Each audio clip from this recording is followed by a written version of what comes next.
Informatīvi izglītojošu un analītisku raidījumu cikls Bez robežām par sabiedrībai nozīmīgo un aktuālo Vidusdaugavas reģionā. Dāmas un kungi, kā arī mūsu mazākie Radio 1 klausītāji, piedāvājam raidījumu ciklu Bez robežām kārtējo izlaidumu. Jēkabpilī klausies mūsu 107,0 FM, Preiļos 91,6 FM un internetā Radio 1 LV.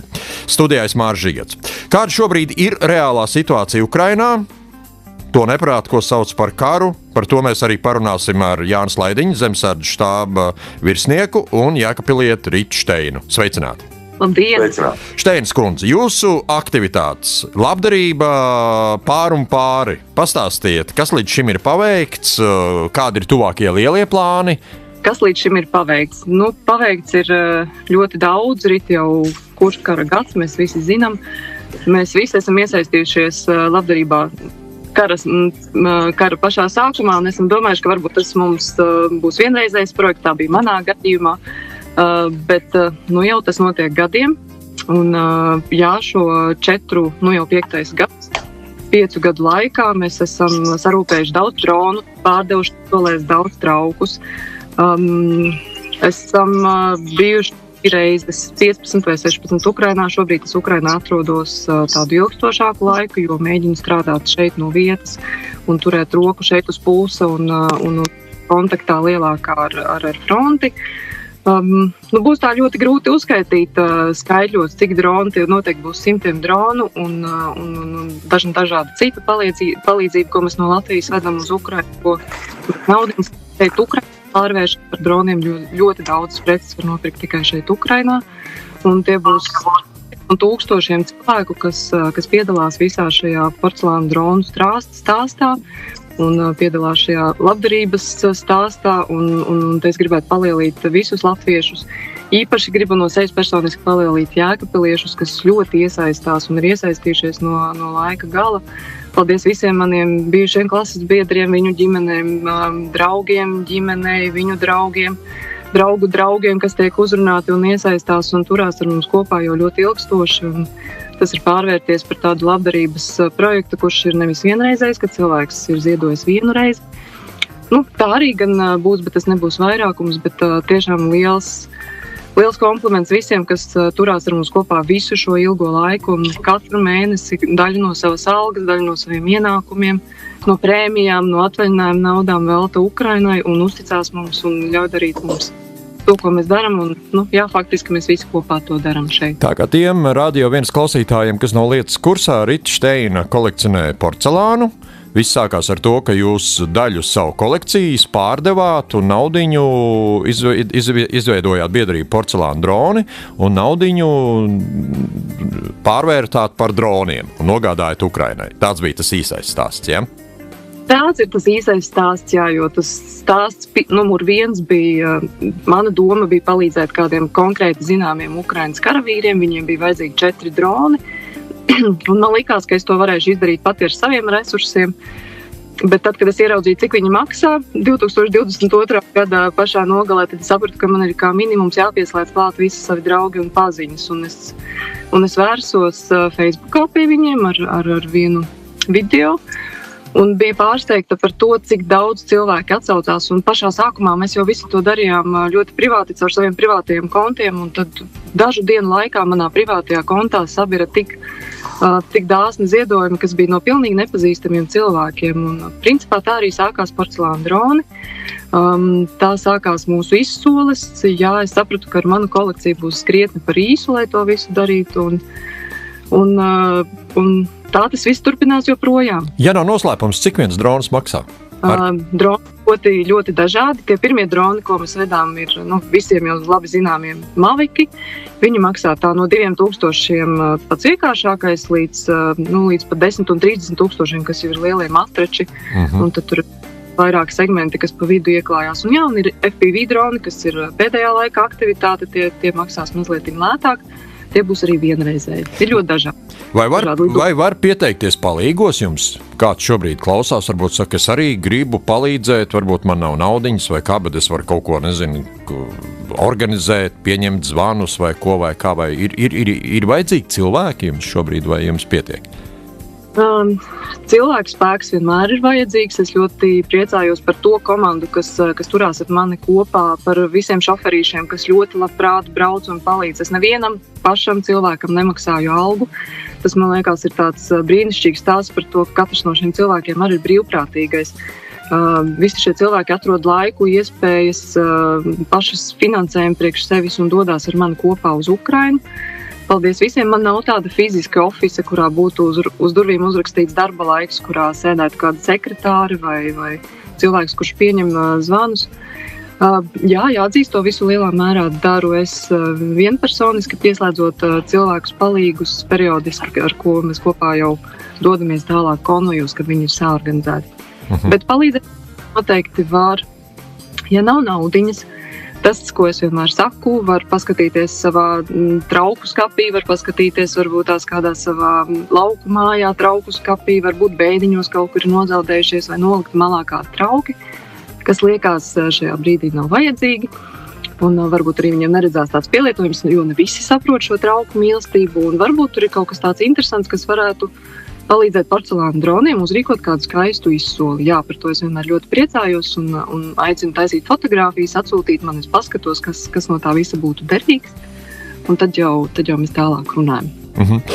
Kā jums šķiet, vai vecā Eiropa mazliet neslēpjas aiz šīm te palīdzības pakām, kas ir no viņa puses? Es te, gatavojoties šim raidījumam, es palasījies gan daudz arī nelatvisku mēdīju rakstītās lietas, un vecā Eiropa tur šobrīd tur pa brīžam jūsmo, kungs, kādu mēs maleču, mēs tur aizsūtījām palīdzību Ukrainai, tur mēs Latvijā to principā darām katru nedēļu un ļoti daudz. Kā jums šķiet, tur sajūta no vietas, kā ir no Ukrainas?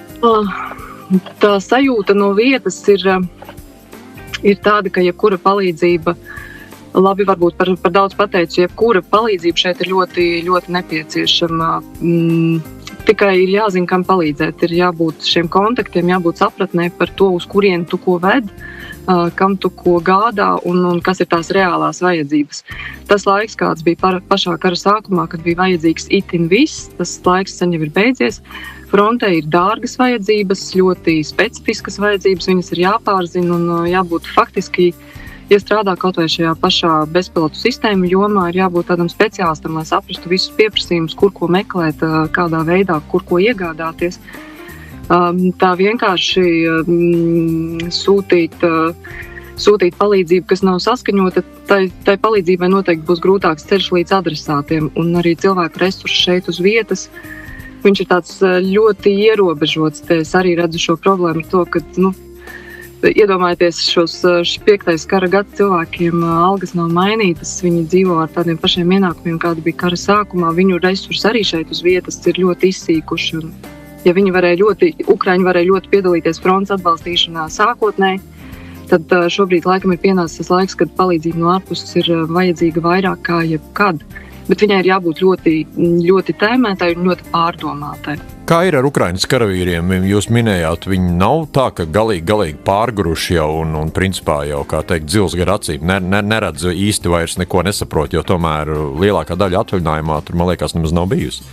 Šajā laikā, man liekas, Ukrainas karavīri ir jau pārslēgušies uz to, ko varētu nosaukt par nevis kaut kādu periodisku atrašanos frontē, bet tas jau ir kļūst par viņu dzīvesveidu. Tas, ka viņi kāds ir nogurušāks, kāds mazāk noguris, tas, protams, ir pilnīgi normāli un cilvēciski saprotams. Es te gribētu izvilkt priekšplānā tādu pozitīvāku noti par to, ka es šeit uz vietas esot jūtu tādu lūzumu gan notikumos frontē, gan civilo cilvēku Ukraiņu attieksmē pret fronti un arī kopējā tādā temperatūrā, kas ir frontē starp karavīriem.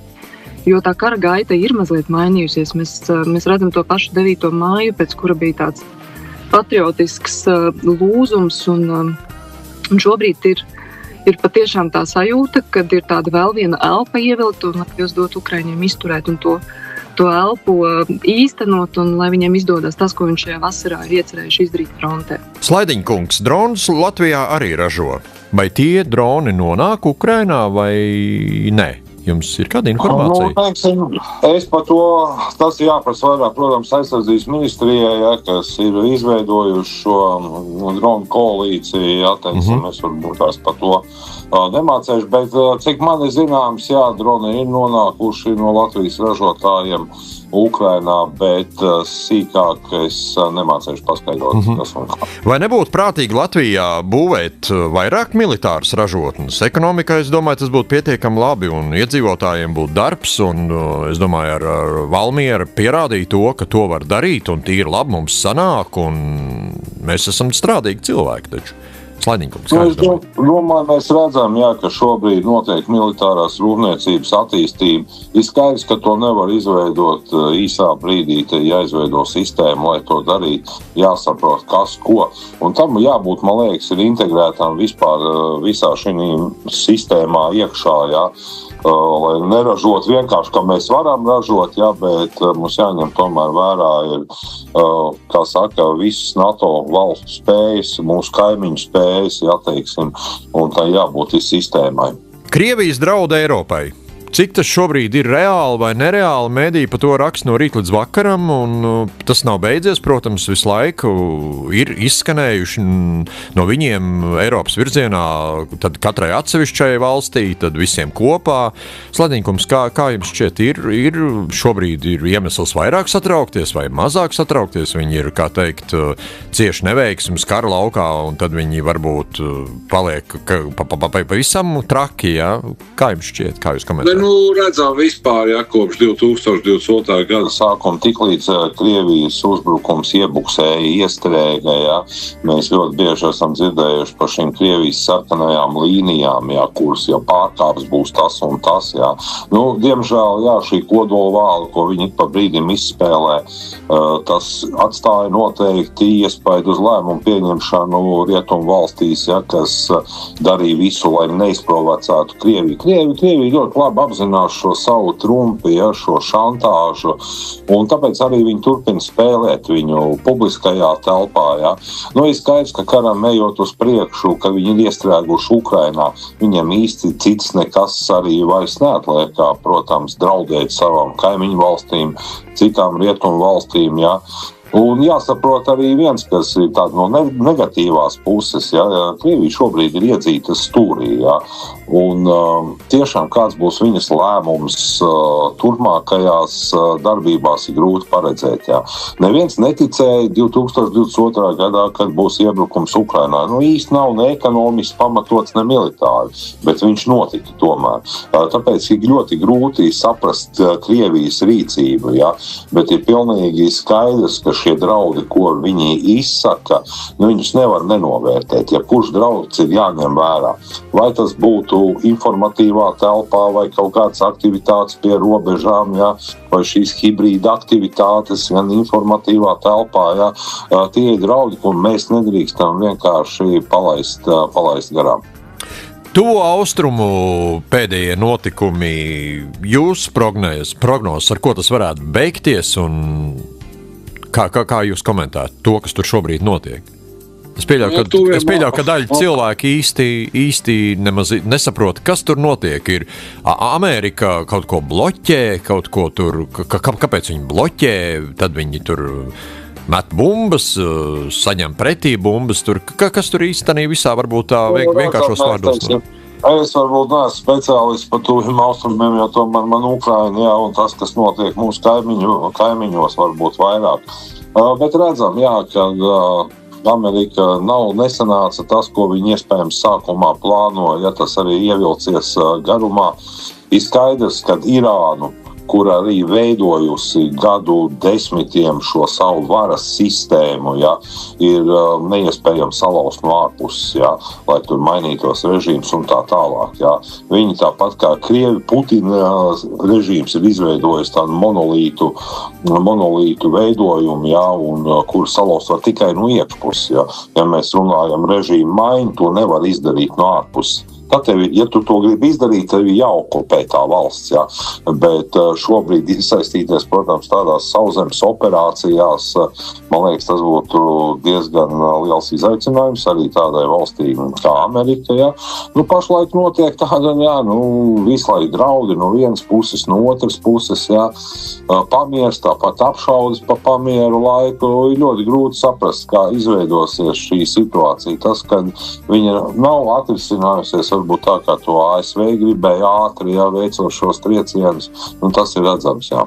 Trumps joprojām spēlē spēlītes, kas saucās grib kļūt par pasaules valdnieku, ja grib šo troni sev. Es lasīju, Briti ļoti smuki bija uzrakstījuši vienā laikrakstā šādu rakstu ar šādu virsrakstu, kad šobrīd to kroni grib sadalīt divi cilvēki pasaulē. Kā jums šķiet? Ir mums problēma, Trumps, vai mēs esam tā kā pieraduši pie visa tā, ko viņš dara? Šie jautājumi, protams, vairāk būtu domāt politikas apskatniekiem. Man kā karavīram mēs, protams, varam pateikt savas domas, jā. Ir skaidrs, ka šobrīd ir saķērušās, jā, pa pasaules tādu kontroli divas valstis, jā, tās ASV. Krievija, protams, ir galīgi izgāzusies ar savu mēģinājumu, sākot iebrukumu Ukrainā, kur viņi mēģināja parādīt, ka tomēr mēs esam lieli, stipri, un mums ir jārēķinās, šobrīd tas tā nav. Skaidrs, redzam, ka kopš Donalda Trumpa nākšanas otrais pie varas, jā, ir sākusies tāda kustība. Bet man visvairāk patīk, kā uz to skatās Ķīna. Jā. Ķīna ir šobrīd malā, viņi pašlaik vēro, jā, kā saka, būtībā Trumps ar Putinu mēģina, jā, to visu kaut kādā veidā grozīt. Sēlijas poligons.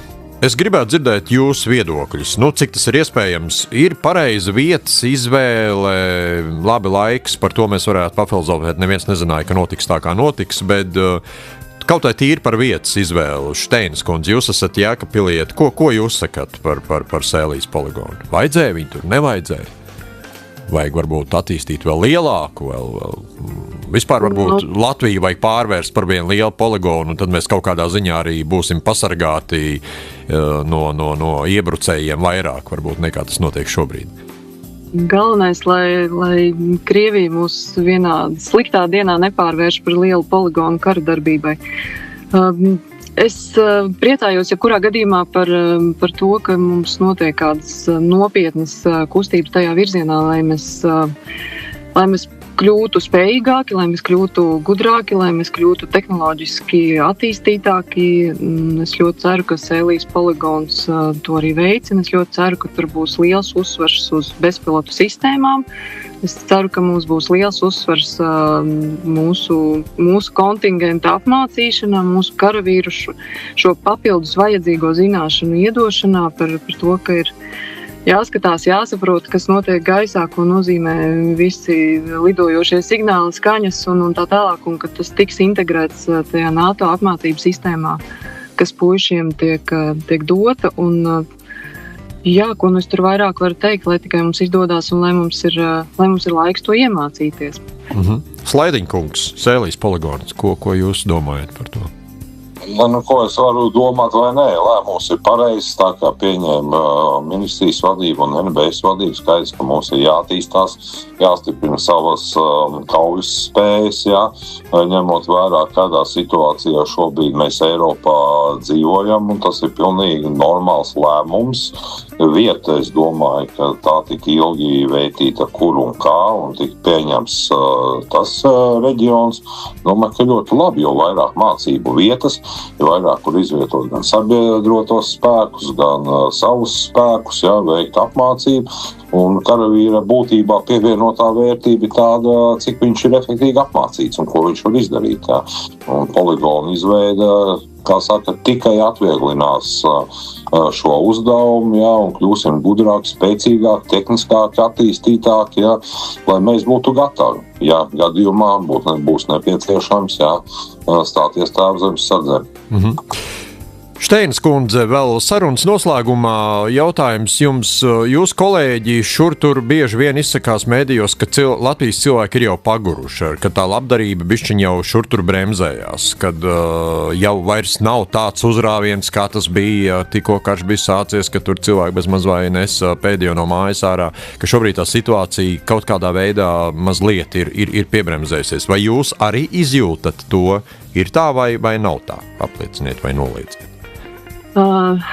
Pirmkārt, laikam jāsaka, ka labi, ka ir beidzies tas laiks, kad cilvēki iznes pēdējo no mājas, lai nogādātu to uz Ukrainu. Mēs redzējām pašā sākumā patiešām tika gādāts uz turieni tādas prātam neaptveramas lietas. Es priecājos, ka es nedrīkstu, nevaru, un patiešām tā faktiskā situācija ir tāda, ka es nevaru apgalvot, ka palīdzība ir apstājusies. Mēs joprojām jūtamies ļoti jaudīgi.